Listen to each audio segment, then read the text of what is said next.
Welcome to the sixth video in this series making a 2D racing game with Unity. In this one, what we're going to do is get the bounce effect properly working. So I go back into the middle of the track, spin, and also add a particle effect. So before we code this up, a quick word on the implementation of this. So we're going to drive along and hit somewhere the edge of the track as we have been. We need to know when we do that what the direction is to get back to the middle of the track. And there are quite a few ways to approach this particular problem. The original way, actually, I did it when I was preparing this particular series, was to use a spline. You'll see we're going to use a spline later on anyway for the AI with the cars.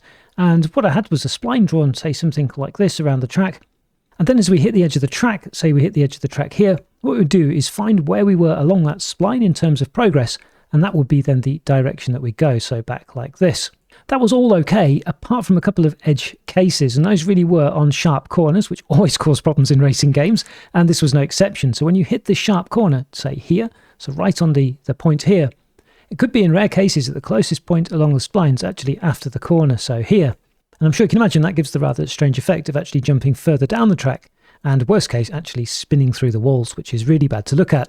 So after spending too much time fiddling about with that, actually, I rejected that, and we're going to go for a simpler implementation, which actually turns out to be pretty effective anyway. So what we're going to do is we're going to drive as we are and collide with the edge of the track. Then what we're going to do is grab actually the collider on the track itself, and then we're going to look at the nearest position on that collider. So say the collider's here, we're going to look at the nearest position of that to the car. Then we're going to take the vector from that nearest position to the car and effectively through the car, and that will give us a direction along which we can travel out towards the middle of the track. Then we'll add a little bit of customization to this with some scriptable objects. So we'll customize how far we actually want to go, we'll customize how long it's going to take us, and we'll also customize how much we're going to spin as well in terms of degrees that we want to spin whilst it's going on. We'll build this step by step though. The first thing we're going to do is actually draw this line out into the middle of the track when we hit the edge of the track to make sure that things are working, particularly around sharp corners, which is where, if it's going to go wrong, it usually does. And the way this is going to work is pretty straightforward actually. What we're going to do is get the position of the car, which is the other.transform.position. Then we'll get the collider 2D on the track, the edge collider.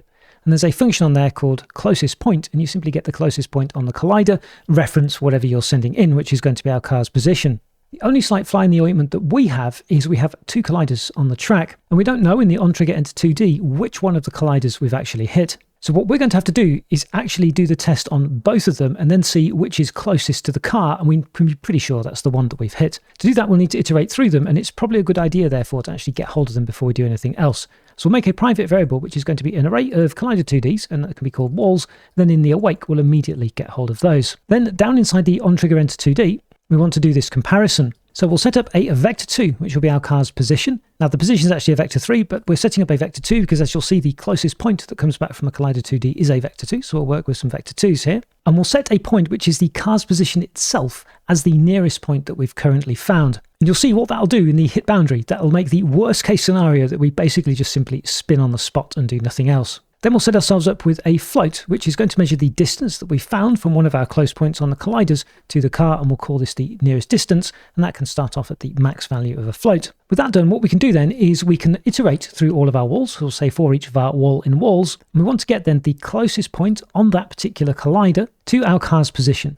So we'll make a vector 2, which is going to be a checkpoint, and then we can find the distance from our car position to that particular checkpoint. So we can say that the distance is vector2.distance from our car position to our checkpoint. And then some pretty simple logic. If that distance is less than the nearest distance we have so far, which it should be in the first iteration because that's float max value, we can update our nearest distance to be the distance, and our nearest point can be the checkpoint. Now we have two edge colliders, so we should get two loops here, but what should happen by the end is we should have the closest point on one of the colliders that is to the car with it just having collided. With that done, we want to get the direction from that particular point out towards the car and normalize that so that it's got a length of 1, so we can use it for smooth movement later on. And what we'll also do for now is we'll use the debug.drawLine to actually draw a line of some distance here in this direction so that we can check in the inspector, or in the IDE should I say, that it's working okay. So we're going to draw a line then from our car position to our car position plus the direction, and that will do actually, that's one unit because it's a normalized vector.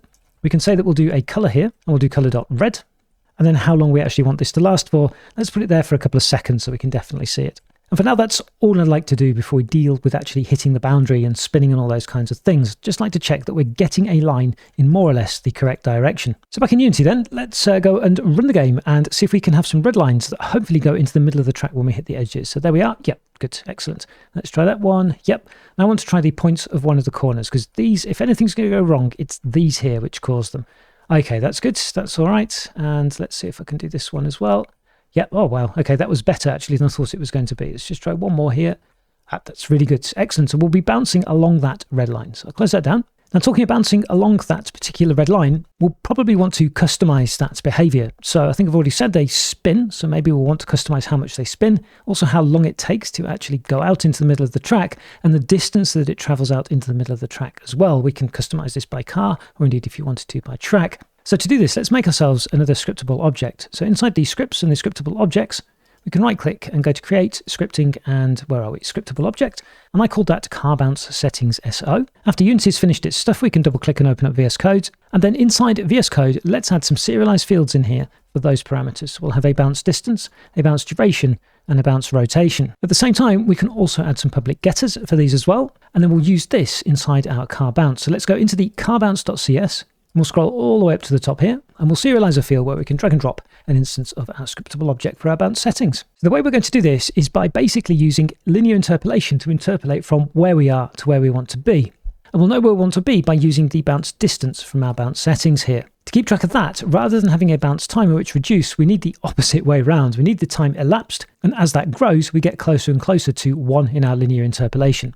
So what I'd like to do is actually change our bounce timer here for elapsed, and then down in the hit boundary, we can immediately set that to 0. And we'll start off with the target position, and then we'll deal with the rotation afterwards. So let's add some vector 3s into here. We'll add a vector 3 for the position that we're starting in, and a vector 3 then for the target position that we want to go to. And then we'll interpolate between the two of them by the amount of time that's elapsed. So inside the hit boundary then, we'll take in as a parameter, which will come from the track, the actual direction to the path. Now we get red on the track there. So let's fix this already because I'll forget. And in the hit boundary here, we can put the direction. It's a vector 2, but it'll get cast automatically to a vector 3 here. Let's go back into the car bounce. And in the car bounce, we can start setting up the positions. So our start position is going to be our transform.position. And then our target position is going to be our start position plus our direction to path. And we want to multiply this then by the bounce distance, which is going to be our bounce settings dot and bounce distance. So we have our from and our to, and I'll move this actually and put this here. I think it's a little bit neater, and maybe this one actually as well. And now into the fixed update. So in the fixed update, we want to get hold of our bounce timer and increment, hold of our elapsed instead of the bounce timer, and increment this by time fixed delta time. Now what we can do is make a fraction between 0 and 1, which represents the amount of time that's elapsed versus the full time, so the bounce duration, which we're going to use then for our linear interpolation. So there's a function called clamp01 on mathf that clamps something between 0 and 1 inclusive. So here we can send in our elapsed, and we're going to divide that then by our bounce settings, and it'll be our bounce duration. So as the bounce is going, this number here will increase steadily from 0 to 1. With that done then, what we can do is we can use this fraction to linear interpolate our position. And we're interpolating from the position that we're starting in and our target position that we want to go to. And that should have us, every physics frame, sliding gracefully towards the middle of the track along that red line. We still have some red squigglies here though, so let's fix those. Instead of that, what we need to ask is whether the fraction that we have is greater than or equal to 1. And if it is, then we change our state back to driving. So I do Control-S to save. That should be everything we need. Let's go back into the IDE. And then back in the Unity IDE, what we can do is we can go to the data car, right click, and we'll go create, where are we? Scriptable objects, car bounce settings. Give this a name, car bounce settings. And on the right hand side, let's say a distance of, I think we just did 0.75. I'll do 0.7, I think. Bounce duration can be quite short, half a second. Rotation we haven't got yet, but I'll put that to 720 for now. Then let's open up a prefab of the car. So I'm going to open up this one here. Now you'll notice the background here is full color. It was gray in the previous videos. I think between recordings, I went from the gray at the top here to the normal. So if you've not seen that before, that's simply the normal click here. With the car selected on the right hand side, we can go to car bounce and click this and load up our bounce settings. So I'll do Control-S to save. So let's run the application. And hopefully now we bounce and slide back into the middle of the track. So let's have a look. And yeah, we do. Cool. Excellent. We're rotating 180 degrees. We're about to fix that. But the main thing is we're able to drive around now and actually slide back into the middle of the track and then gain control again as well, which is really nice. Cool. Let's have a look at that. Yeah, cool. All right then. So I'll close that down. Now let's deal with the rotation. So back into VS Code, and then at the top of the car bounce, we'll do a similar thing to what we've done here, except we'll have start rotation, target rotation, which are floats. And then down inside the hit boundary, we can set these up as well. So the start rotation I'll put below the target position. That's going to be our transform.eulerangles.z. Then the target rotation is simply going to be that plus the bounce rotation. Now we're going to do a similar thing as to what we did with the position. We're going to use linear interpolation, but this time to do it with the rotation. So what we'll do then is make a new Z here, which is going to be a linear interpolation between our start rotation and target rotation using our fraction. And then we can apply this to our rotation, saying our transform.rotation is equal to quaternion.euler 0, 0, and new Z. And that should be everything we need to be spinning. So let's go back into the IDE. Back in the IDE, then it's a word away. I'm going to run the game. And hopefully now we spin. Yeah, we do. Oh, cool. That looks all right, actually. It's not too bad at all. We've still got that red line. We need to remove that. But yeah, cool. That's pretty good, actually. It's better than I thought it was going to be. Excellent. Cool. So we've got a really nice bounce effect hitting the sides. So let's close that down. I'm still in the prefab here, so I'll go back to the game. Whilst here, we can also double check actually that we have all of these settings on all of the cars. The others aren't moving, I know, but we can at least see that we've got the settings here. And now we have one more thing to do, and that's make this particle effect. So I'll select the root of the hierarchy. We can add a new game object. I'm going to call this bounce effect. And then on the right hand side, we can get hold of the transform and we can reset the transform. And then at the top here, the layer, let's go to add layer and we'll add this below the car. We'll call this effects. And then also the sorting layers. Let's also add effect here as well. And then select the bounce effect, click add component and PART, and you should find here the particle system. Now, at the moment, we don't see anything because of the layers and things on here. Let's select the layer at the top and go to effects. And we still don't see anything. Let's go down to the renderer, click the renderer at the bottom here, and in the sorting layer ID, click effect, and we should now see some particles. Yay. So I'm going to click stop on here to get rid of those. That's not what we want. Let's set up some basic settings so we can see some particles sort of exploding outwards. So to do this, what we want to do is set a really short duration here. A start lifetime of the particles will say around 0.5. In fact, let's add a little bit of randomness. So clicking the down arrow here, we'll go to random between two constants, maybe do 0.3 to 0.6. Can't remember now how long the bounce spin was. It's around half a second or so, isn't it? So actually, maybe we'll do 0.2, let's say, to 0.5. Then the start speed here is much too high, but we'll adjust that later on. I'm just looking down here if there's anything else we need. Okay, the start size. Oh, we'll adjust that later on as well when we've got visuals. Play on awake, we definitely don't want. That's the one I was worried about forgetting. So I do Control S to save. So the really, really short duration, what we're going to do is make a burst effectively. So down in the emission, click on this, and then we can add a burst into here. I'll move this out to the left a little bit. Maybe we'll have 48, more than 30. One cycle, that interval is okay. And if I click play here, we'll see a burst or lots of bursts of particles. So I'll click stop there and go back up to here. Are we looping? Yes, we are. Turn off looping and click play again. That's better. Okay. So we've at least got something resembling an explosion. It's just there purple. So let's fix that.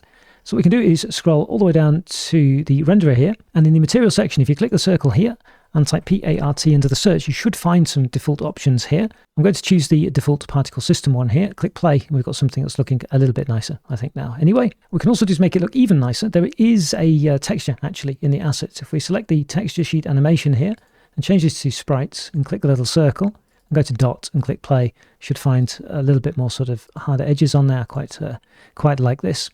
All right, so we've got an explosion which can be emitted, which is good. I'd like to make it a little bit smaller though, because it is too big on top of these. The first thing we'll do there is actually change the emission shape. That one's up here. Yeah, the shape here. If you click this and go to the circle instead of the cone shape, and we'll make it quite a small radius, 0.1, and click play. Yeah, that's better. They now will emit from the center here. Then we can go back up to the start speed, which obviously is a little bit too high. So we'll select the random between two constants with the down arrow here. And then for the start speed, 0.6 to 0.8. Let's have a look at that. Is that too slow?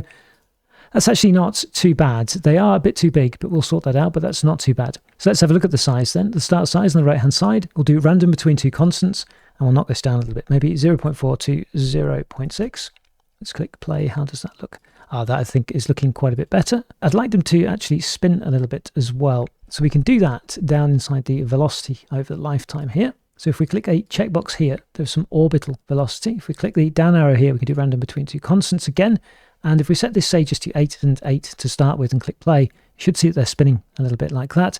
So we'll give it some random values between the -8 and the 8 here and play. And they just sort of spread out a little bit. Now the speed, I'm looking a little bit at the size on top of the cars. I think the size actually is okay here.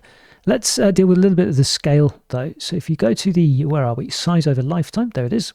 And check the box here and click this, you'll see a red line appear. Now you may see, if you're lucky, a window with a curve, or like me, not, and spend ages hunting for it, but it's actually down here, the particle system curves. Hovering with the mouse there, we can drag this up and actually see a curve for the scale. Now if we play at the moment, you can see they're just getting bigger and bigger up to their size. What we can do is drag this up. What I'd like to do anyway is start more or less at full size and actually bleed out. So I'm going to manipulate this curve a little bit to do this. and then really kind of, I'll put another one in here by double clicking actually and dragging this across. Really just something simple like that. Yeah, so they dissipate on the edges. We're nearly there actually with the effect already. That's already looking okay. The thing we're missing, of course, is some color. So let's check the color over lifetime, and then we can click here. And then the bottom here, you have the handles for color, and at the top for transparency. So what we can do is click here to add handles, basically like this. So I'm going to add a couple of handles in here.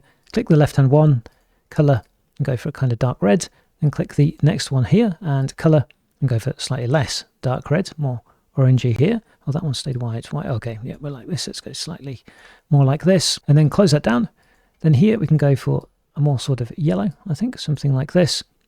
And then finally on the end here, picking another color, we can go for something even more sort of greeny. I mean, I'm not particularly good design here. It's more to demonstrate the effects and things like that. So if we play now, we should have, yeah, we've got a good deal of color in there, which is quite nice. I'm going to go back to the color actually here. What we could try and do is create a sort of flash in the middle of it here. This is very experimental and not planned here. So I'm going to put a handle at the top here for the transparency and drag that right down. Put another one here and drag it right up, and put another one here and drag it right up, and click play. And see if we do get a little bit of a flash effect there actually. So let's put that up here, maybe drag that to here. Try again. That looks all right actually. It's probably not brilliant, but it'll do, I think, for this demonstration and series, and having that little bounce effect here. Maybe we could do with a little bit more speed here though, because it is a tiny bit small. So let's go up to the speed section. Let's get rid of U and go up to the speed here. So start speed 0.6 to 0.8. Let's do 0.8 to maybe 1.2 and play this again. Okay, yeah, oh, that's better. Yep, good. You can see the little ones on the ends. Okay then, so I think that's all we need for that. So what we can do is we can select the prefabs down the left-hand side here, and then we can prefab this by dragging and dropping this into here. And then let's drop into VS Code and add this to our scriptable object. So inside VS Code then, we'll add a field then, which is going to be our prefab. So that's going to be a private game object bounce effect, and then we'll also add something to get hold of that as well. So because this is a prefab, what we're going to need to do is when the car bounce component loads, hopefully it finds this, and it'll need to instantiate one, and then we can grab the particle system from that. So let's go to the car bounce, and we'll add ourselves a private variable, which is going to have our particle system, which we'll call the bounce particle. Now, one thing I did notice actually here is we don't have yet a null check for the bounce settings on here, and we probably should have. That's obviously in the code that you have for this particular video. So what we'll do is check whether these settings are null. We'll log them and disable as usual if we've, or I have forgotten something there before going any further, otherwise things are going to break, aren't they? And then we'll go to the next lifecycle method being the start. Inside here we can try and instantiate our prefab and then get hold of the particle system. So the first thing we'll do here is check whether actually the bounce effect in our settings is not null, because if it is, we're going to have big problems here.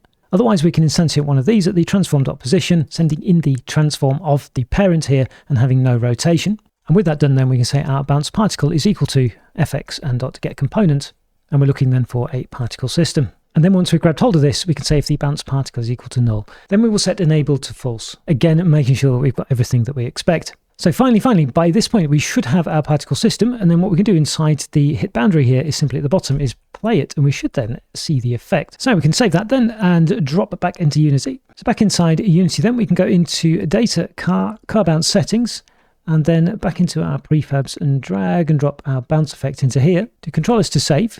And now we should be able to run the game, and hopefully when we crash into the walls and things, see our particle effect as well. I'm going to turn the gizmos off actually on the right hand side here. So let's have a look, do we? Oh, we do, cool. Oh, and that adds quite a bit to it actually for what is a very simple particle effect with some basic options. But actually it's not too bad now, I don't think. Anyway, visually, we don't have any audio yet. We'll add that later on. But we do have, I think, quite a good visual feedback now too when we crash into the edges. And also, I can't seem to break it too badly. Anyway, crashing into here, that all seems to be bouncing in the correct direction. Excellent. So let's close that down then. And we're almost at the end of this particular video. There is one thing on my mind actually that we do need to do. Back in VS Code in the track.cs, we still have this debug draw line here. I'd like to take this off. It seems to be working okay now. So I'm going to comment that out and also comment this out here as well. I don't think we need that anymore. We do have, I think, in car core, the state changer. I think probably it's a good idea to leave that one because of states coming later on, but at least we've minimized the logging a little bit. And with that done, I think that's a good place to end this particular video. We've made a really nice step there. Now we're going to turn our attention away a little bit from the car and actually go more specifically into the CPU controlling of the car. Next video, we're going to start setting up splines and waypoints. So I'll see you there for that one.